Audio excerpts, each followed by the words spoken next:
Welcome here, and I'm so glad that you're all sitting so far back so that I have to work even harder to spit on you as I speak.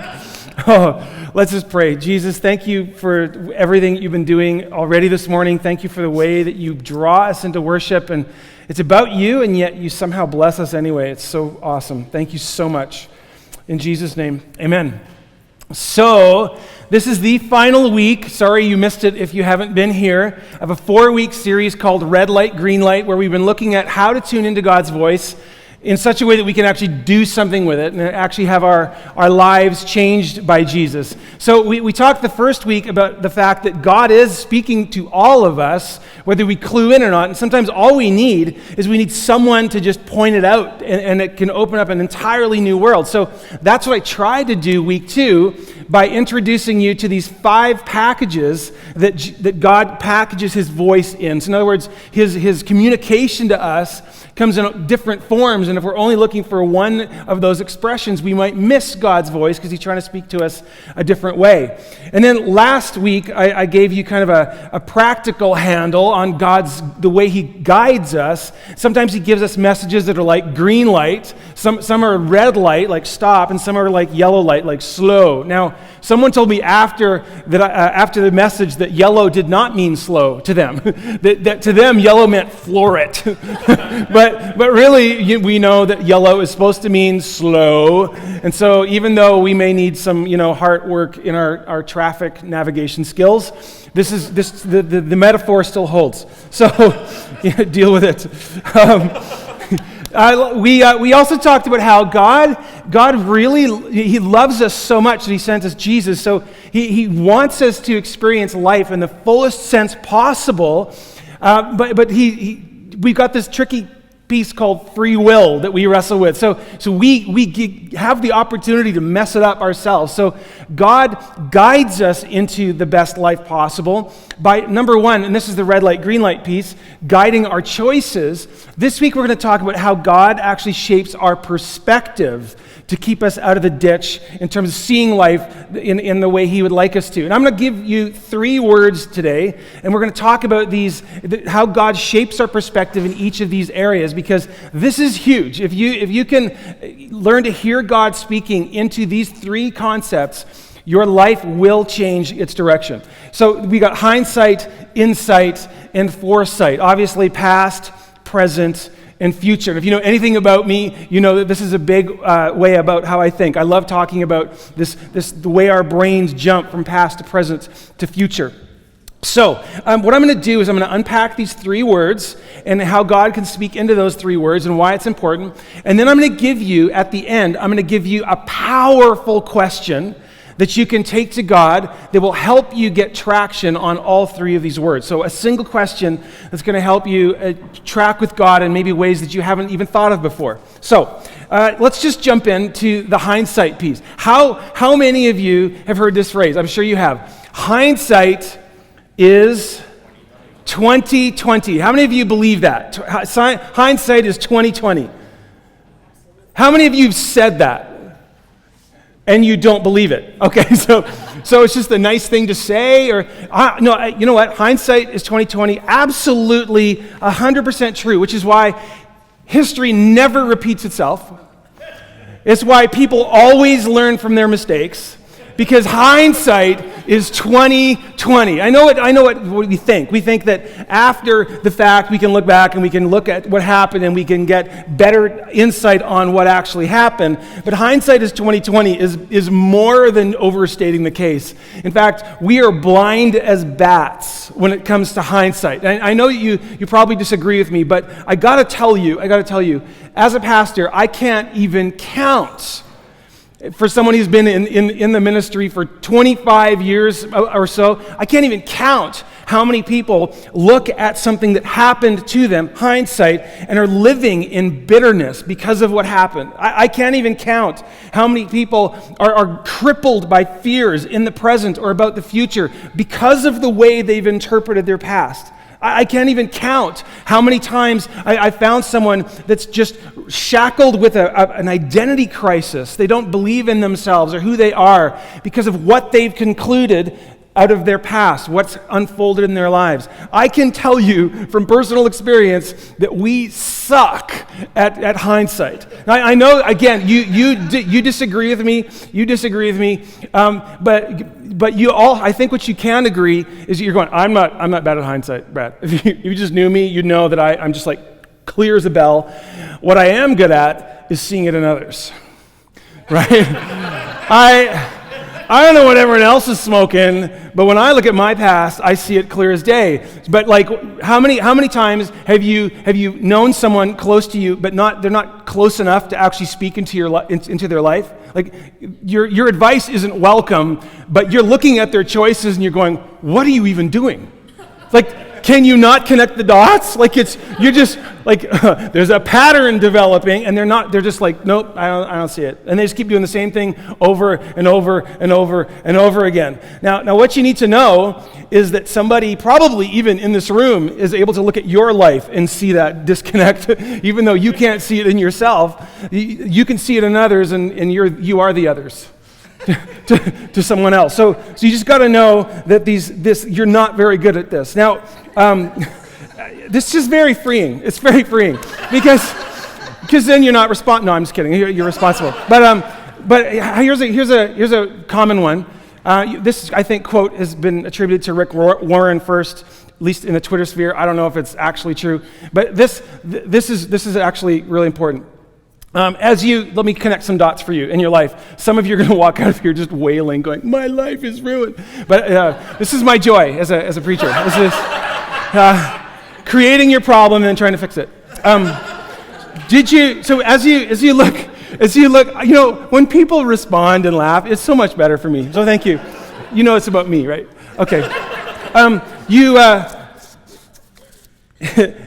Did you realize that the common denominator in all your failed relationships, like if you look back at I've said this before, if you've been around, I know. If you look at all the different people that have let you down, and all the people that have stabbed you in the back, and all the people that haven't got you or been there for you, the people you've left behind, that the common denominator in all your failed relationships is you. Snap. You're dismissed. You know you've done this. You've looked at someone who's not connecting those kind of dots, going, right? So I know that there are things that are truly beyond our control, and there really is no pattern. I get that. But again, how many times have you watched someone or listened to them over and over and say, why does it keep happening to me? And you want to go, maybe you keep happening to it. Maybe you're the common denominator. All of these speak to the fact that we're not very good at hindsight. We're just not. And part of us wants to rebel and go, no, I'm the wisest person that I know. And I look back at my life and I make sense of it. And no. You don't, which is why we keep making the same mistakes. We keep staying stuck in the same patterns.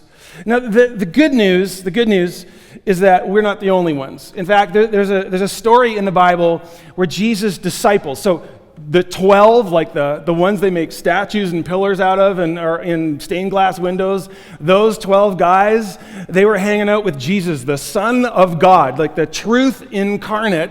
They're hanging out with the wisest, most amazing person who ever lived, and they don't get it either. So there's a miracle that Jesus performs in his ministry and his time on earth. He is teaching so long, kind of out in the boonies, that the crowd gathers around, and thousands of people eventually by the end of the day have gathered, and they're hungry, and they haven't brought food because they're so captivated by what Jesus is doing and saying. They didn't even think through to pack a lunch. And so Jesus says, well, how about you 12? You feed them, find a way. And they're looking at him like, I don't even know what to do.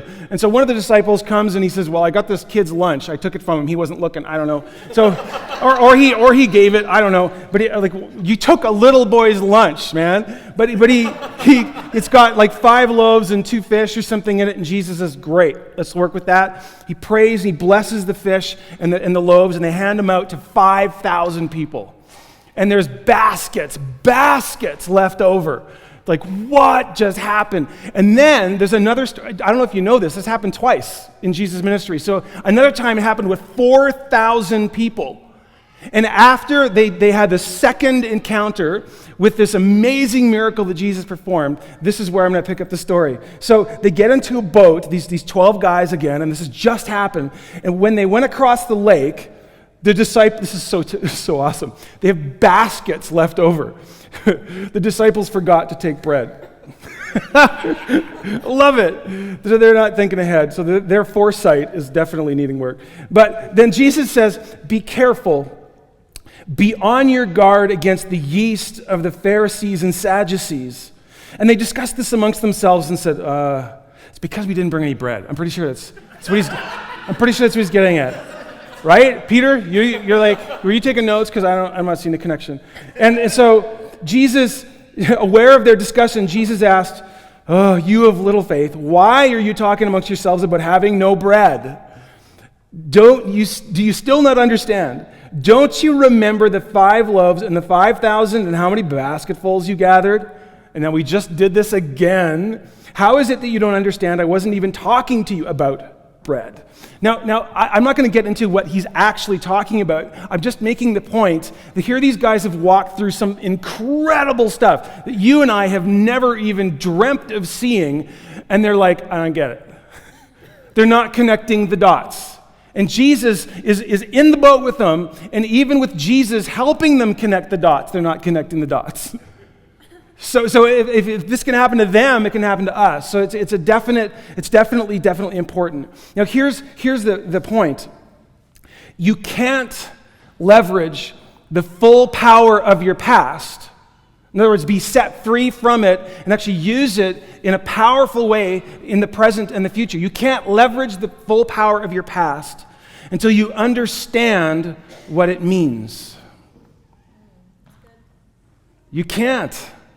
And what's happening is we're constantly coming to the wrong conclusions about what's happened to us and what it means. Our hindsight is off. So you probably have had kids, or maybe you were the kid, or you're a teacher, and the kid gets caught doing something, and what's the moral of the story? Don't get caught, right? Or no, it's not the moral of the story. It's don't poke out someone's eye with a scissors. That's the moral. We're just brilliant at missing our own point. Like it's just sitting there right to wait to connect the dots. Now the disciples, what's interesting here is not only had they not connected the right dots, they had connected the wrong dots. In other words, they were seeing patterns or seeing connections that weren't really there. Jesus said, that's not what I'm talking about. You've missed it. So we need Jesus speaking into our past, or we will draw the wrong conclusions about it, and then it'll shape the way we live in the present and the future. So let's talk about the present. Let's talk about insight. If hindsight is clarity about what happened, insight is clarity about what's happening. What's actually going on. Again, we think we're good at this, but we're actually quite limited. I only have 2 eyes, and they're in the front of my head. I know Shauna somewhere as a mom has got something in the back somewhere that I don't have, but I only have 2, and it's binocular vision, and they're failing, and like I don't actually see very clearly. But this idea of understanding what's going on is really important. I was at a writers' conference in this Northern California in the redwood forest, beautiful place, and it was like dorm style kind of retreat. And so I was in this dorm with a bunch of guys, a bunch of writers. Writers are they're an interesting group. They live inside their heads often. And sometimes they need to get out more because they're just spend time at the typewriter. Like, you're clearly thinking, Brad, you need to get out more. So this guy, there's one of the guys in my room, I still to this day refer to him as the narrator. Because he just felt compelled to tell you what he was doing all the time. Like, it was almost like he wouldn't understand the present moment unless he was saying it out loud. So he'd be like, it's gonna go for a walk, or like, go, and he'd come back from the walk, I think I'm just gonna take a leak, and I think I'm just gonna lie down, I'm like, dude, just do it.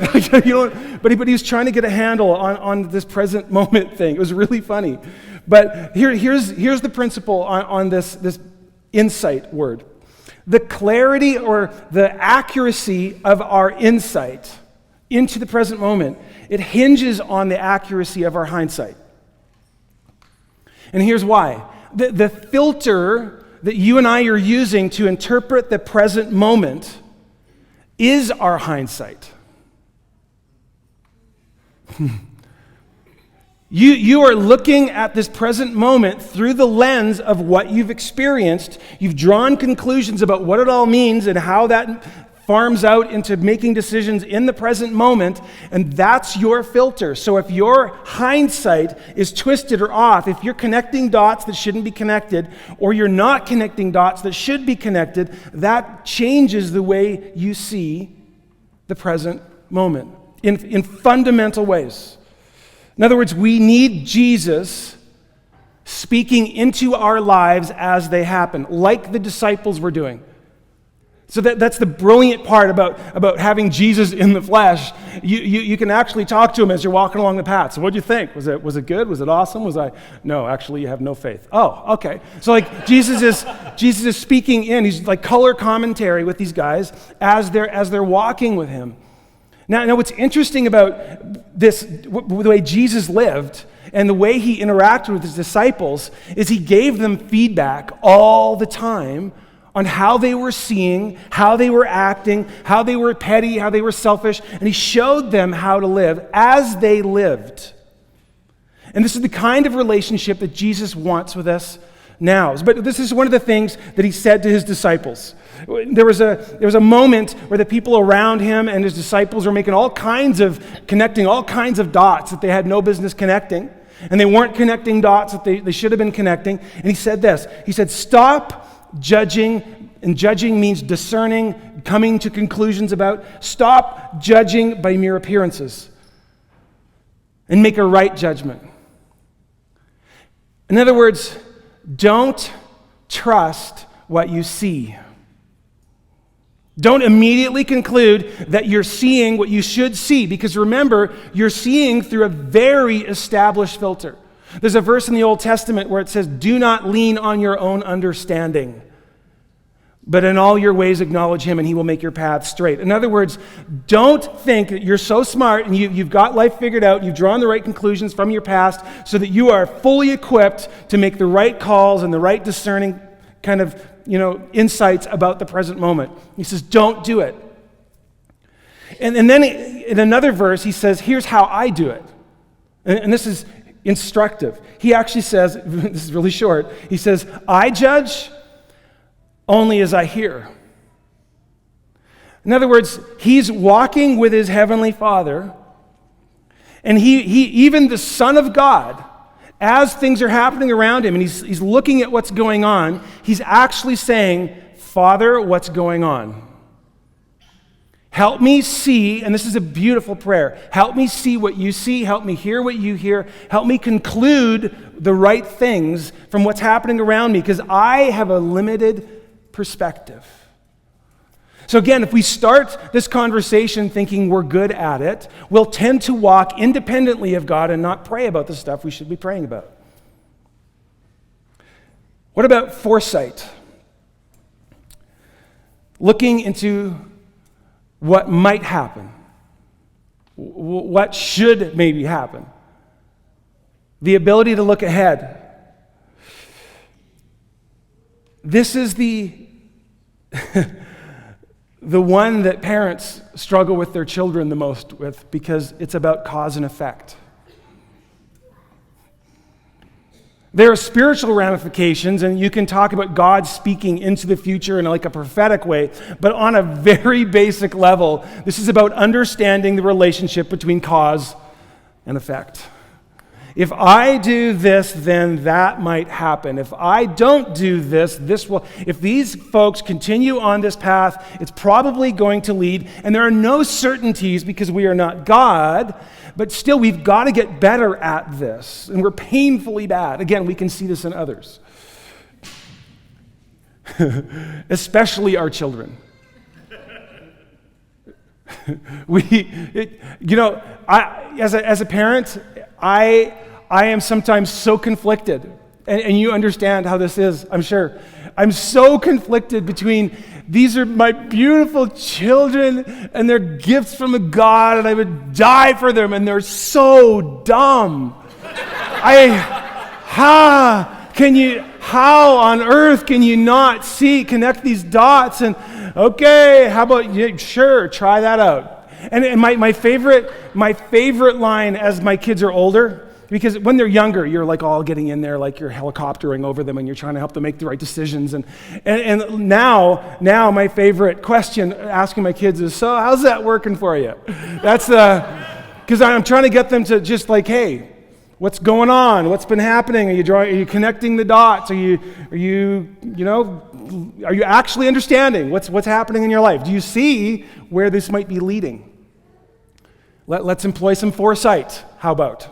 just try it out. You might like it. I think then I realize, this is how God feels with me. This is actually there's actually a few moments in the Gospels where Jesus kind of face palms and says to his disciples, "Are you so dull?" Of course, it's all love. It's all love. It's all love. But again, like you actually have to spend time with humans to understand how dumb we can be, right? But I think the reason that this is the hardest one to come by, foresight, is that it's actually built on hindsight and insight. So insight's based on hindsight. Well, if you get the past wrong and you're misinterpreting that, you misinterpret the present, and then good luck forecasting what's going to happen because you're just like out of touch with reality, right? And you know people who do this. You don't, but other people do this, repeating the same mistakes over and over and over again. So what I want to just leave you with today is if we want to live life in the fullest sense possible, which is what Jesus came to give us, it's what he said in John 10:10. We need him speaking into our past and our present and our future continually.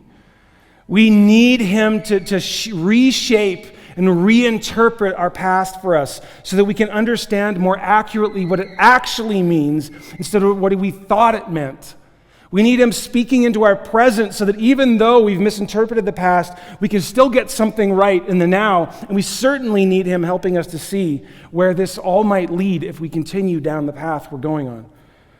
This is why Jesus said something, I'm just going to share in a minute, I'm going to give a little context.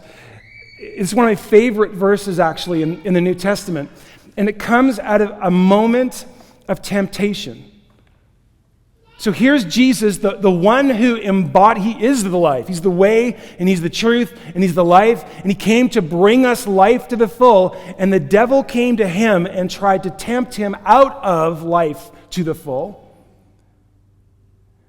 And one of the things Jesus said in response to the devil, but with us listening in so that we understand what it's all about, is he said, "Man shall not live by bread alone, but by every word that comes," that's present tense, "comes from the mouth of God." If the Son of God said the only lifeline we have is to get ongoing guidance from God in life as it happens, how much more do we need it? Now, I promised you that at the end of all this, there's the verse. Yay. I promised you at the end of all this that I would give you a question, a powerful question that you can take to God, and you can use it on all three. You can use it on hindsight and on insight and on foresight. And here it is. I've used this question with people in counseling. I've used this in prayer ministry. I've seen God deliver people from incredible pain and bondage and woundedness. I've seen God take people on a completely different trajectory in life with this one question. In fact, there are some people in this room, we've sat together and we prayed through stuff, and in the presence of God together, I've asked this question, and it's this: Jesus, what would you like me to know about this right now? So if you're wrestling with something in your past and it just keeps coming up, the question to ask is, Jesus, what would you like me to know about that right now? I've watched girls who have been abused and have concluded that they're dirty and worthless and no good and will never amount to anything. Ask Jesus that question in the context of their pain. What would you like me to know right now? And then burst into tears as they realize for the first time that they're not dirty, that they are actually loved, and that Jesus considers them holy, and he will wrap them up and pull them in, and he wants them just as they are. That's the truth. And that changes the meaning of the past. It doesn't change what happened. It changes what it means, which changes the way they see their present, which opens up an entirely different future. You can ask Jesus about that question in the moment, and you realize, I'm probably missing something right now. I'm probably going to come to the wrong conclusion about what's actually going on. So Jesus, what's happening? What do you want me to know? And the reason I say, Jesus, what would you say? I don't ask Jesus what you have to say, is that he might give you a picture. So if you're looking for words, he might give a picture. He might give you an impression. He might guide your logic. He might pour his spirit on you and you feel something physically as an affirmation of his love. So not just say, again, God communicates. He doesn't just speak. So asking God, what would you like me to know, is a powerful question. Powerful. Now, I don't have time to get into what I'm going to show you next, but I have to show it to you. And this kind of keeps us on the rails. So when you're asking God questions, some of us have no reference point to know, well, how do I know if it's true? How do I know if it's really God? How do I know if the enemy's not coming in to deceive me? And I just want to give you a picture. And you could take a picture of this, but it's also on the app. And you can actually download it directly from the app. And this is a description, it's a summary that I just put together of everything that Jesus has, not everything, but lots of the things that Jesus has done for us. In other words, the good news, the gospel. So what I want you to know is a lot of the things that I even talked about, like the girl who was abused and feeling dirty and all that stuff, the reason she was misinterpreting her past was that she hadn't yet applied the power of the gospel, of the good news of what Jesus has done, is doing, and will do in her life. And so as we ask Jesus, what would you like me to know about this right now? Very often, he will tell us something that relates to this chart, because this is the good news. This is why he came. So you're stressed out beyond belief and you can't make life work. You say, Jesus, what would you like me to know right now? Well, he might say, well, I'd like you to know that I'm the one who rose from the grave and conquered death and hell and Satan and sin. I'm seated in victory, and you don't have to have it all together because I do, and I'm in you. Do you see how that comes out? Well, I just feel like I never measure up to my dad, and I'm feeling like such a failure. Jesus, what would you like me to know about this right now? I want you to know that you don't have to live the perfect life because I did, and I gave you the credit for it. It's called righteousness, and that means you are approved by me, and you never have to seek approval ever again. You see this?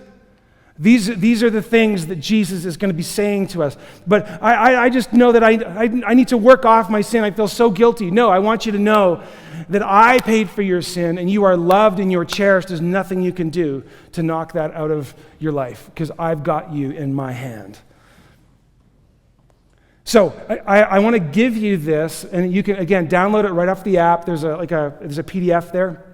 I've also just recently put a 20-minute video, just a short little video, where I walk through that chart or something very close to it. You can get it, it's on the app, or you can go to Manifest Church on YouTube, and it walks you through just the basics of the gospel, which is really the DNA of the Christian life.